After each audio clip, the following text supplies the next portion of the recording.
Hello बच्चों, अपेक्षा Hindi classes में आप सभी का स्वागत है। आज हम देखेंगे कक्षा 12वीं युवक भारती हिंदी की कृति पत्रिका का प्रारूप। हिंदी के कृति पत्रिका में कृति पत्रिका का विभाजन किया गया है। इसके लिए कुल कितने अंक है यह हम विस्तार के साथ देखेंगे। तो हमें कृति पत्रिका में 6 कृतियाँ है। कृति क्रमांक 1 है गद्य पर आधारित, कृति क्रमांक 2 है पद्य पर आधारित, कृति क्रमांक 3 है विशेष अध्ययन पर आधारित, कृति क्रमांक 4 है व्यवहारिक हिंदी पर आधारित, कृति क्रमांक 5 है व्याकरण पर आधारित। तो उसमें से कृति क्रमांक 1 है पूरी गद्य विधा यानी आपके पाठ जो 20 अंक के लिए है, और कृति क्रमांक 2 है पद्य यानी कविता, वह भी 20 अंक के लिए है। कृति क्रमांक 3 है विशेष अध्ययन, जो आप लोगों को कनुप्रिया नाम का पाठ है उस पाठ पर आधारित आपको कृति क्रमांक 3 10 अंक के लिए है। कृति क्रमांक 4 है व्यवहारिक हिंदी पर आधारित, जिसके लिए यहाँ पर 20 अंक दिए गए हैं। और कृति क्रमांक 5 है व्याकरण पर आधारित, जिसके लिए यहाँ पर कुल मिलाकर 10 अंक दिए गए हैं। तो इस तरह हमें कुल मिला हम गद्य, पद्य, विशेष अध्ययन, व्यावहारिक हिंदी, व्याकरण, इन सबको विस्तार के साथ पढ़ेंगे कि इसमें किस तरह का पेपर पैटर्न दिया गया है, और हम विस्तार के साथ जानकारी प्राप्त करेंगे कि कृति क्रमांक 1 में हमें क्या क्या आने वाला है। कृति क्रमांक 1 में अ है। अ में एक परिच्छेद आने वाला है, जिस परिच्छेद पर आपको ये परिच्छेद 6 अंक के लिए है, जिस पर एक क्रमांक का है संजाल, और ये संजाल 2 अंक के लिए है। दो नंबर के लिए है लिंग, वचन यानी शब्द संपदा। यहाँ पर समानार्थी शब्द आते हैं, कभी विलोम शब्द आते हैं। इस तरह से ये 2 अंक के लिए है। नंबर 3 पर है स्वमत या अभिव्यक्ति, जो आपको उसी परिच्छेद पर आधारित आपका स्वमत लिखना है 2 अंक के लिए।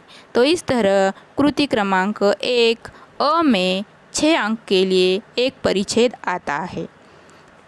इसी कृति क्रमांक 1 में अब आ है, तो आप में दूसरा परिच्छेद आता है, और इस परिच्छेद पर भी 6 अंक के लिए आपको प्रश्न पूछे जाते हैं।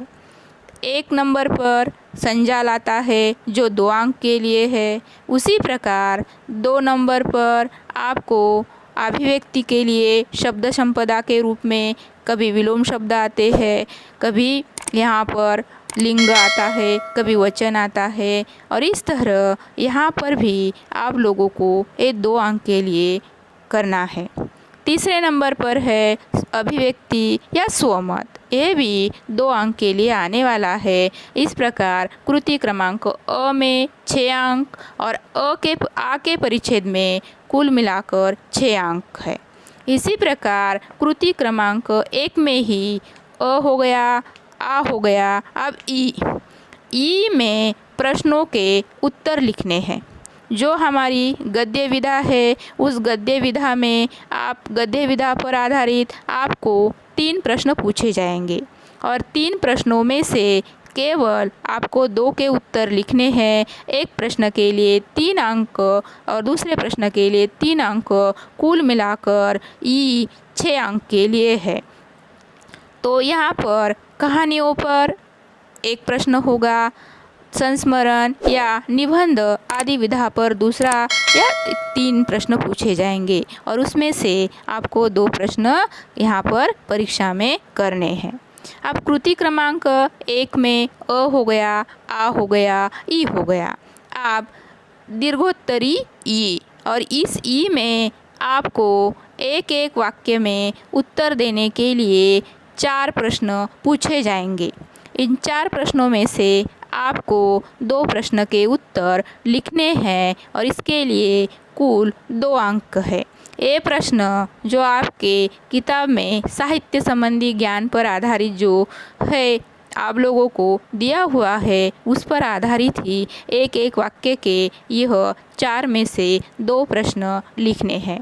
इस तरह कृति क्रमांक अ कुल मिलाकर 20 अंक के लिए हो गए। एक परिच्छेद क्रमांक 1 6 अंक के लिए, परिच्छेद क्रमांक 2 6 अंक के लिए। ई में प्रश्नों के उत्तर लिखने हैं, लघुत्तरी वह भी 3-3 अंक के 2 प्रश्न हैं और ई में एक एक वाक्य में उत्तर लिखने के लिए आपको 2 अंक है, यानी 4 में से 2 प्रश्न लिखने हैं। इस तरह कुल मिलाकर हमारी गद्य विधा में 20 अंक है। तो इसके आगे का पद्य विधा में किस तरह यहाँ पर अंकों का विभाजन किया हुआ है यह हम अगले वीडियो में देखेंगे।